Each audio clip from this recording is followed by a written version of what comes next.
Olá pessoal, você está gostando do nosso canal?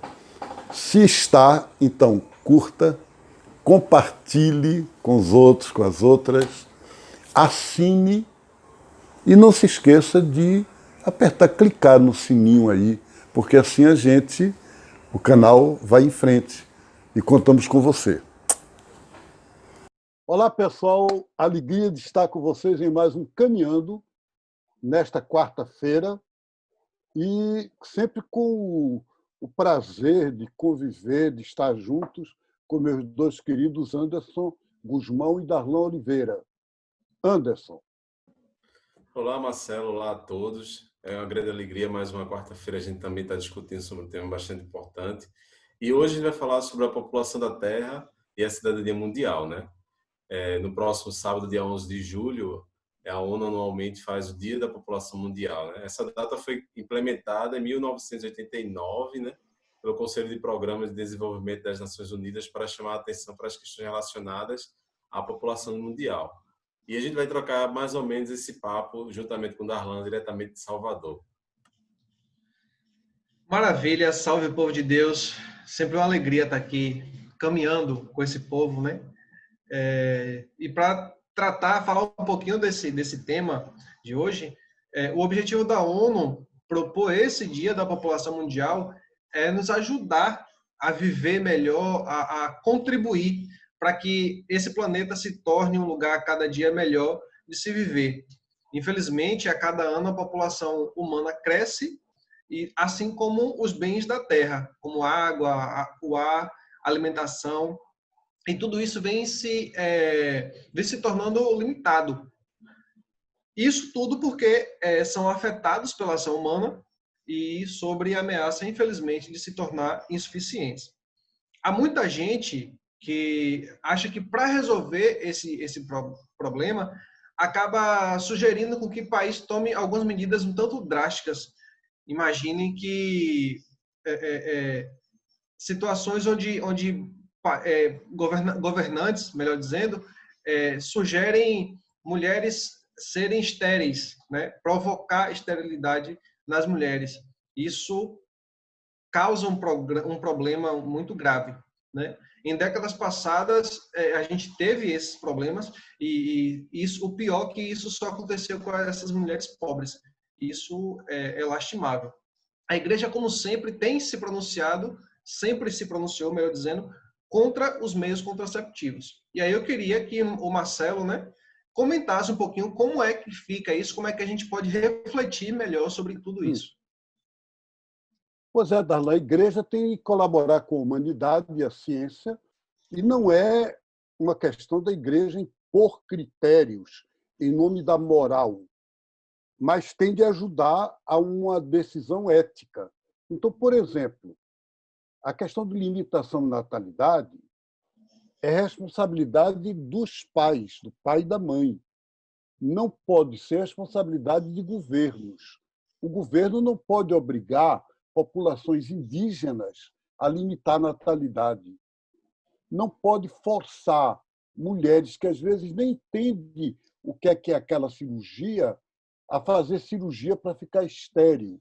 Isso é imoral, isso é antiético, isso é inclusive racismo.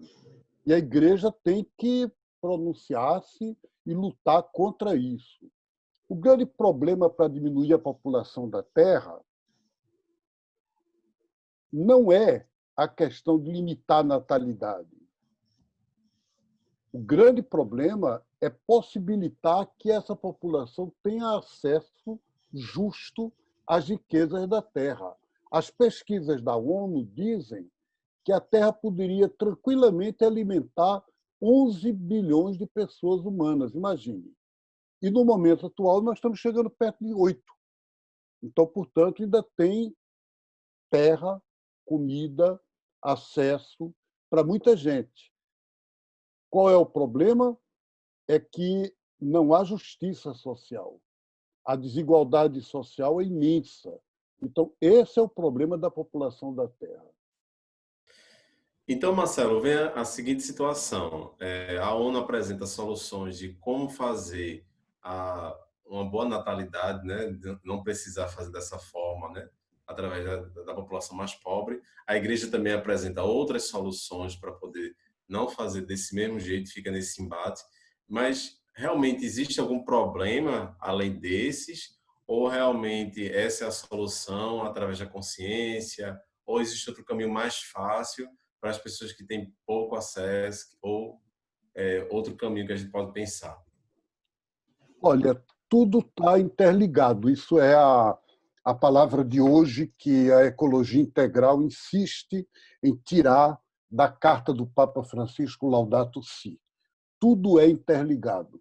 Então, não dá para discutir o problema da população da Terra sem falar da economia, sem mostrar que o que faz a Terra ser atualmente ingovernável, a situação ecológica desastrosa e a situação dos pobres cada dia pior, não é o aumento da população, ao menos em primeiro lugar.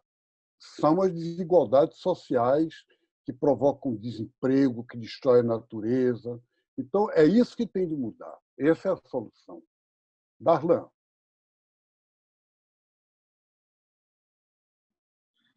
Eu trouxe alguns dados aqui que eu acho que, como são dados estatísticos, a gente precisa de uma precisão na informação, né?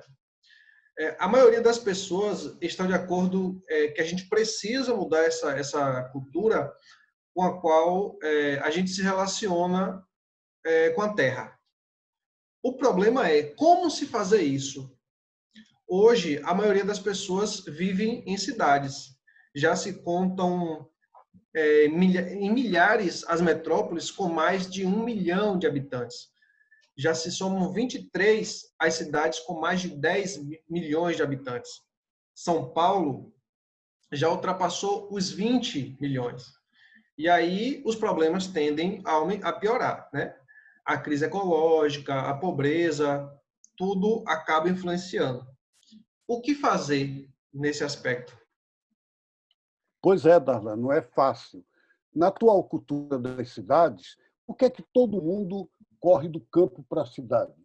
Porque aqui no Brasil, 80% dos brasileiros vivem na cidade e menos de 20% na área rural. Porque a área rural não tem prioridade, porque as pessoas estão no campo, mas não tem como educar filho, não tem colégio, não tem comércio, não planta, mas não consegue vender o que planta, então não ganha. Então a vida se torna impossível. Então, quando você pergunta o que fazer, é equilibrar a vida de modo que campo e cidade possam conviver. O MST, nos acampamentos dele, mostrou que gente que morava na periferia, em favela de cidade, e que a gente pensava que nunca mais se habituaria de novo a voltar para o campo, hoje estão muito felizes como lavradores no campo. Inclusive jovens, rapazes habituados à cultura urbana, que já tinham crescido na cidade e que atualmente estão descobrindo que é uma vida mais humana nos assentamentos. Então, agora, qual é o problema da cidade? O problema da cidade é o anonimato. Ninguém se mete na vida de ninguém, a internet e o celular estão sempre ligados, mas a pessoa se sente sozinha. Quer dizer, isso é tido como liberdade. Então, o que é que tem que mudar com relação a isso? É a cultura. Essa história que você fala dos jovens, né, que viviam na periferia da grande capital e foram trabalhar no campo, eu tive essa experiência quando eu fui lá na Normandia visitar lá, participar de um retiro, e conversando com um dos jovens, ele dizia, eu morava na periferia de Jaboatão dos Guararapes, que é da grande metropolitana do Recife, e hoje eu estou aqui morando em Caruaru, já faz 2 anos, estou entrando no movimento, estou gostando, e se depender de mim eu não saio daqui. Mas aí, no caso, ele mudou realmente, de fato, a cultura como você está apresentando. Porém, acredita-se e dá a entender que, ao longo do processo, os governantes já pensavam e pensaram em planejamentos a longo prazo, no sentido assim, de colocar a cultura do capitalismo em todas as pessoas, fazendo com que elas realmente não voltassem para o campo, não voltassem a ter uma vida digna de qualidade. Então, Então, no caso, nosso problema é a cultura que a gente precisa conscientizar e conscientizar o próximo. Né? É isso que a gente está tentando, por exemplo, em movimentos como o MEL, a Secretaria Ecumênica, com todo esse trabalho de diálogo intercultural, é ajudar a pessoa a transformar a sua cultura pessoal. Porque eu posso estar dizendo isso a você aqui agora, mas, no fundo, eu estou totalmente dependente da cultura capitalista, da forma de viver individualista, sou incapaz de depender de ninguém, todo mundo, eu tenho que ter tudo que é minha coisa, quanto mais eu tiver, melhor, eu quero crescer como pessoa dentro do capitalismo, e aí não muda nunca nada. As filosofias dos índios, com a história do bem viver, ou dos africanos com o Ubuntu, apontam a gente a essa direção de uma convivência baseada na humanidade, no outro modo de conviver, na justiça, na paz. É isso que a gente tem que fazer. Darlan. Com certeza, Marcelo. E eu acredito também que, para consolidar, né, essa sustentabilidade do planeta, também os animais e a natureza precisam e merecem ser tratados com respeito, e não apenas como mercadoria, como objeto para uso humano, como infelizmente vem sido feito. Pois é, para as comunidades cristãs, a palavra participação social, que hoje se usa tanto, né, e é digamos assim, a proposta da ONU para a questão do Dia da População, ela se traduz por um termo grego que é koinonia, que a Igreja traduziu como comunhão. Então, criar comunhão, que coisa horrível que na Igreja Católica, quando eu falo em comunhão, as pessoas pensam em receber a hóstia. Quer dizer, comunhão é um projeto divino que é de criar uma forma nova de vida. E é isso que é a proposta fundamental para o Dia da População Humana. Um grande abraço para vocês, gente, nessa quarta-feira. Um bom Dia da População Humana no sábado e vamos continuar juntos, se Deus quiser, caminhando. Darlan e Anderson, se despeçam. Maravilha, pessoal. Beijo no coração. Sempre bom estar aqui com vocês. E a gente segue caminhando. Beijo no coração. Vamos caminhando e até o próximo encontro. Vem, vamos embora, que esperar não é saber. Quem sabe faz a hora.